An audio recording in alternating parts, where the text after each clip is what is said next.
क्षणापूर्वी माझ्याशिवाय एक क्षण सुद्धा न राहणारा होता आज माझ्याशी नीट बोलत नाही, नीट वागत सुद्धा नाही. आणि आता तर घरी रोज दारू पिऊन यायला लागले. हे जर असं चालत राहिलं तर एक दिवस माझा उद्ध्वस्त होऊन जाणार. काही झालं तर मी असं होऊ देणार नाही. मी माझा संसार उद्ध्वस्त होऊ देणार नाही. मी माझ्या ओंकारचं प्रेम परत मिळवून घ्यायला.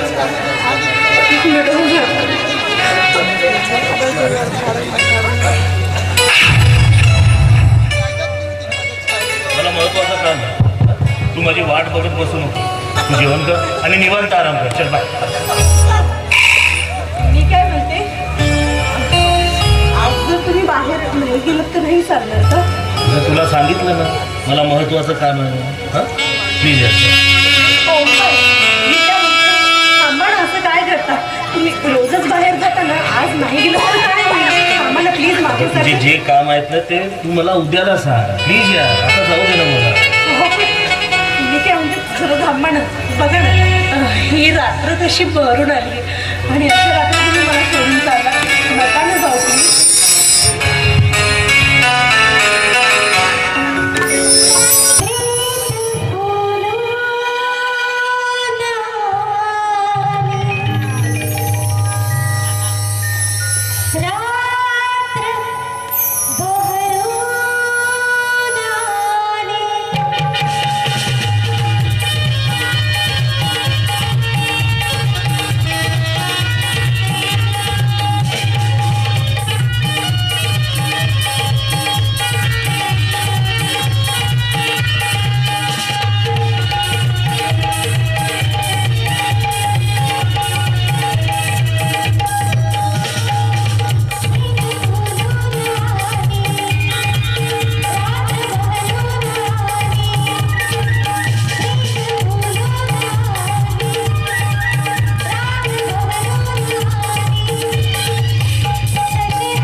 मला महत्वाचं काम आहे म्हणून. अविनाश शिंदे वाट बघत असेल सराफा चौकात. हे बघ, तुला 2 टाइमचं गिळायला मिळते ना, ते गिळायचं. स्त्रीला फक्त 2 वेळचं जेवण महत्वाचं नसतं. महत्वाचं असतं तो तिचा नवरा. तो काय करतो, कुठे जातो, काय पितो, या सर्व बाबींकडे आमचं लक्ष असतं. आपला कुंकू कुठल्याही व्यसनाच्या अधीन होऊ नये, कुठल्याही वाईट मार्गाला लागू नये, ज्यामुळे आपल्या पती पत्नीच्या संबंधाला कीड लागेल. म्हणून सावध करते आपल्याला. अच्छा, म्हणजे मी बाहेर मित्रासोबत अय्याशी करतो असं म्हणायचं नाही तुला? अरे बघ आरती, माणसाच्या जीवनात मित्रांची फार आवश्यकता आहे. आहे ना, आहे आवश्यकता. म्हणून काही अविनासारखे तुमच्या भावाले मित्र. आरती, काय चाललंय? आणि आरतीवर हात का उचलला? विचारा तुमच्या बहिणीला. आरती, काय गुन्हा केलेस तू?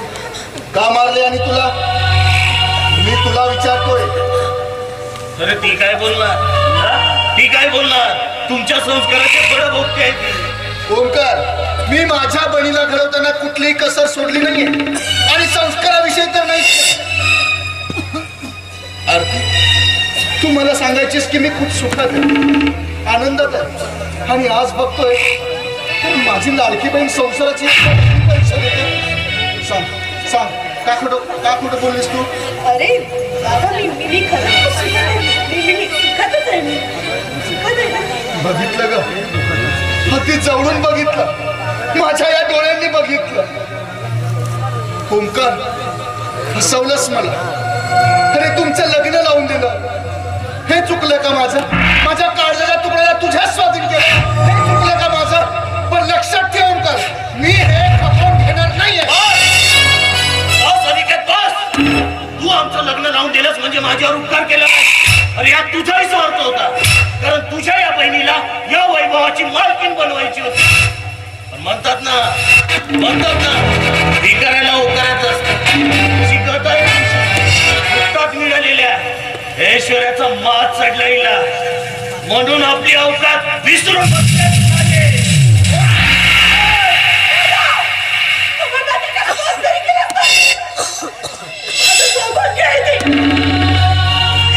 त्यांच्या अंगावर हात उभारण्याचा तुला काही हे आमचं पती पत्नीचं भांडण आहे. आमचं आम्ही बघून घेऊ. त्यात बोलणारा तो होतच तरी कोण? बस दादा.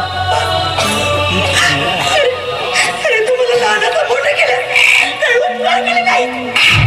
कर्तव्यच होतं तुझं ते. पण आज तुझी केलं तू दादा, खूप झालं. अरे जगू दे ना आम्हाला आमच्या मनासारखं. माझं ऐकून घेणार आहेस का? काय ऐकलं दादा? हेच का तुझं प्रेम? हेच का तुझी माया? दादा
आज मला समजलं की तू माझ्यावर किती प्रेम करतेस हं? अरे बा तू बायको आहेस बायको बसायचं आपल्या बापात माझ्या कामात ढवळाढवळ करायची नाही नाही करणार मी तुमच्या कामात पण एक विनंती आहे तुम्हाला त्या अविनाश शिंदेला भेटू नका तो चांगला माणूस नाही माझ्या मदत पडायचं नाही तुला सांगितलं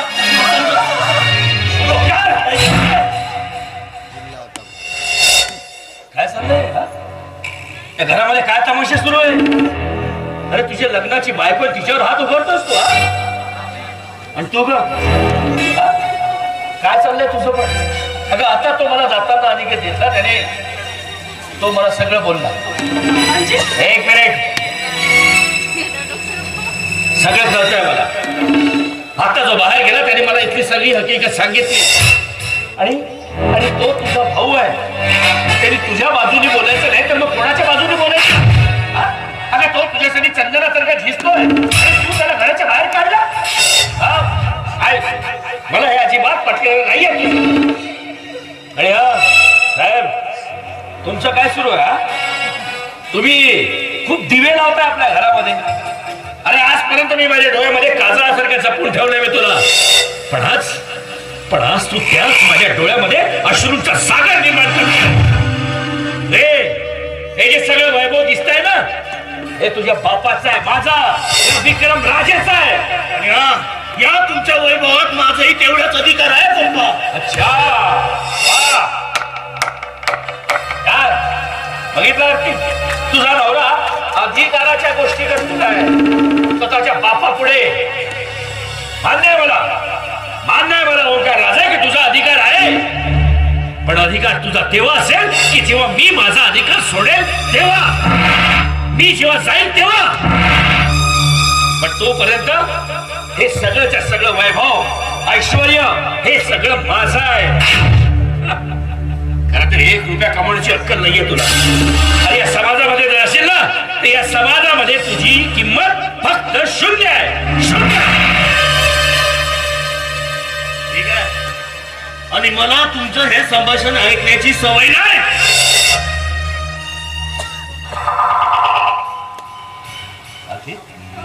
काय अरे इथपर्यंत जाते तुम्ही माझ्या कानावर सुद्धा टाकत तुमच्याकडनं ही अपेक्षा नव्हती मला सोडली जा बघा आतमध्ये रागाच्या भरात गेला उगाच काहीतरी करून बसायचा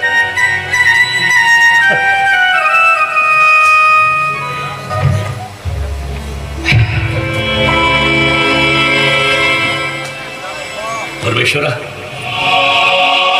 कोणाला दोष द्यायचा नाही आता तुला नाही तुला दोष देऊन काय उपयोग खरं तर मी तुझ्या पुढे साकडे घालतो होतो की मला एक वारसदार हवाय पण हा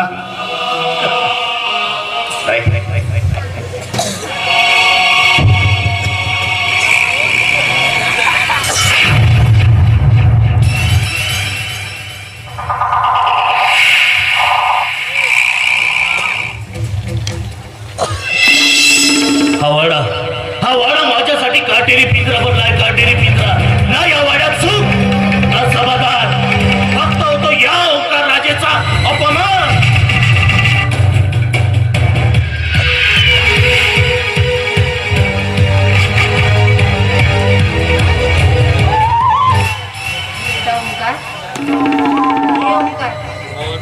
अरे वळून तरी बघ तुझी मम्मा आहे बघ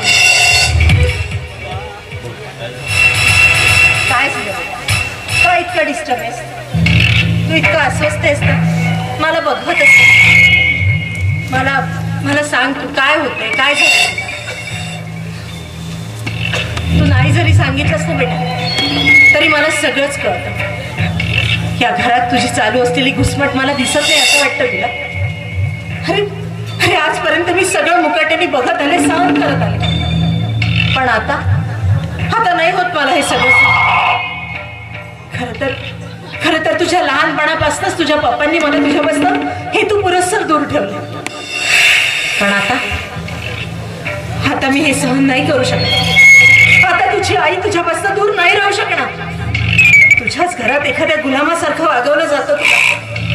नाही बेटा, आता काहीही झालं ना तरी तुझी मम्मा प्रत्येक क्षणी तुझ्या पाठीशी राहणार. तुला काय हवं काय नको त्या सगळ्या गोष्टींची काळजी आता मी घेणार. बोल बा, बोल तुला काय हवं. मी तुला जे मागेल ते तू मला देशील. अरे बेटा, तुला एक शंका वाटते. आजपर्यंत मी तुझ्या कुठल्याच इच्छा पूर्ण करू शकली नाही बाळा. पण आता यानंतर तुला जेही लागलं ना ते बिंदास मला सांगायचं. तू एक मागशील तर तुला मी 3 पटीनं देईन. काळजीच करू नको. बोल बोल बाळा, तुला काय हवं. खरंच मला खूप बरं वाटलं. पण अरे पण काय? पप्पांना काय सांगशील तर नाही? आणि तुझ्या त्या पप्पांना अरे हट, त्या माणसाने एका आईला आपल्या मुलापासून इतकी वर्ष दूर ठेवलं की त्याला काय सांगणार. हे बघ, तू काळजी करू नकोस. डोंट वरी, तुझ्या पप्पांना काहीही कळणार नाही. तुला काय हवं लागलं ते फक्त मला येऊन सांगायचं. काय हवं तुला? मला महत्वाचं काम आहे आणि मला 10,000 रुपये हवे. 10,000?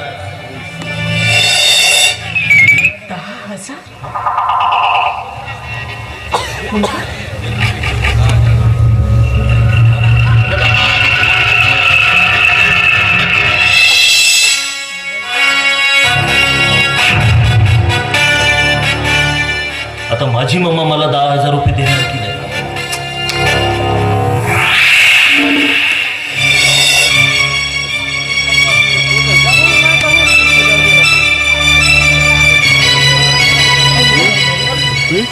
ओंकार बाळा, आय एम सॉरी पण मी तुला 10,000 नाही देऊ. तू आताच बोलली. मी म्हंटल पण मी सांगते ना तुला, मी तुला 10,000 नाही देऊ शकत. ओनली 10,000. हे बघ, मी तुला सांगते, मी तुला 10,000 नाही देऊ शकणार. मी तुला 10,000 नाही देऊ शकणार कारण मी तुला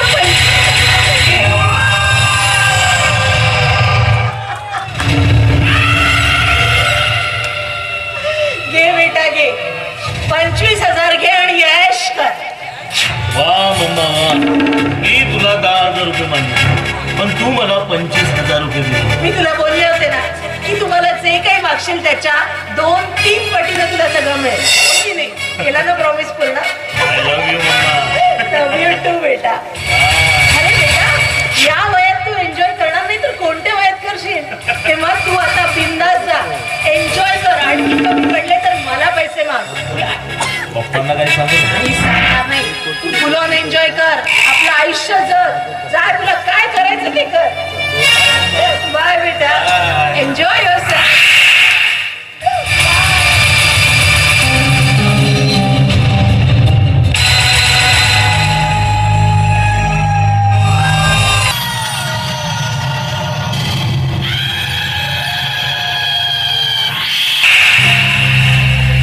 बावळट, मूर्ख, बेअक्कल है उनका. अगदी आपल्या बापावर गेला. कोणावरही अगदी डोळे मिटून विश्वास करतो. पण मूर्खा, तुला काय माहिती रे, ते 25,000 तुला देऊन मी तुझा विश्वास संपादन केलाय. आता मी तुला जे सांगेन, जे म्हणेन त्यावर तू डोळे मिटून विश्वास ठेवणार आहेस. आणि आता या 25,000 तुझी अख्खी सेट मी माझ्या घशात घालून घेणार. ओंकार, तू आता या संध्याच्या हातातलं बाहुलं झालेस. आता तुला हवं तसं हवं तेव्हा मी नाचवू शकते. आता तू झालाय माझ्या हातातला एक प्यादा, एक मोहरा. आणि तुझ्या आधाराने मी असं काही बुद्धिबळ रंगवणार आहे, असं काही बुद्धिबळ रंगवणार आहे की त्या विक्रमला डायरेक्ट चेक